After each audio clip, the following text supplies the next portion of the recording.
If I could sit down with my great-grandmothers, thinking of both of them here, I would tell them that the journey to embrace oneself as a woman, flaws and all, in this day and age is hard. Probably much more challenging than it was for them, given our constant need to stay connected on social media in this 21st century and how we see other people's lives through a very curated and somewhat distorted lens. Moreover, the expectations of what it means to be a woman have also changed.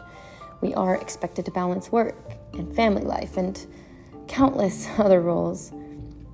Despite these pressures and challenges, I can tell them that I've been brave through it all, that I've accomplished so much at the young age of 28 because of the strong women in my life and, of course, my own agency. Through my own agency, I've always been incredibly independent, ambitious, and self-sufficient. My great-grandmothers themselves were inspiring people, and the stories of other women in my family also inspire me to continue being resilient. As to my great-grandmothers, there's Rosa on my mom's side, of course, who left Spain to pursue a life in Mexico and started completely anew, leaving behind her traditions and her culture for an America, for the hope of a better life. Then there's Lolita on my dad's side. When she found herself widowed as a fairly young mother, after her husband had passed after a terrible accident, she truly lost it all. The family had a very successful shoe factory, and after my great-grandfather's sudden death, it was forced to close.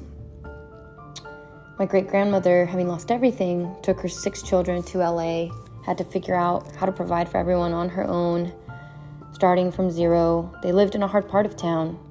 My grandma tells me these stories of when she was 15 and had to learn, English by reading books at the library, and how they barely had food to eat many times.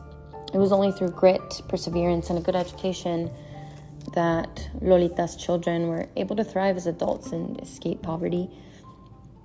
The stories of my family, especially the challenging times and the stories of pursuing that American dream, inspire me. And it's interesting to see how a lot of that is told through all the women in my family, and the struggles and the pain and overcoming adversity is something I see in all of them. Very strong women. Therefore, having had these examples, I don't take what I have for granted, and I can proudly say that my current professional success is self-made through my own hard work ethic, my dedication. Nothing's been handed to me in that respect. I'm proud that for 9 years now I've been able to live away from my home country and provide for myself here in San Antonio. I'm originally from Guadalajara, Mexico, but have always found myself at a crossroads between both Mexico and the U.S. I would tell my great-grandmothers that I've embraced that in-between state in the most beautiful way, that I've used it to my advantage, that my identity informs my work and my approach to life. At this point in my life, especially after having gone through a historic pandemic, thanks to the COVID-19 virus, I've definitely realized what is truly important in life. I can confidently say that I'm focusing on my vulnerability, my power, listening to my mind and my body. For the first time in a long time, I'm prioritizing myself and not a job or a goal. Self-care has become so important, and it should come first. If I could talk to a great-granddaughter one day or someone from the next generation, I would say that despite any professional goal or pursuit, always chase adventure. Your job should not define who you are, and we need to make time and space to explore who we are and what we stand for outside of that box. Society these days puts such an importance on titles, accolades, achievements, but what matters in the end is our own self-confidence. It's how you make others feel and the impact that you have around your neighborhood, in your community. Remember to serve and try to make your surroundings a better place by way of your skills and your passions.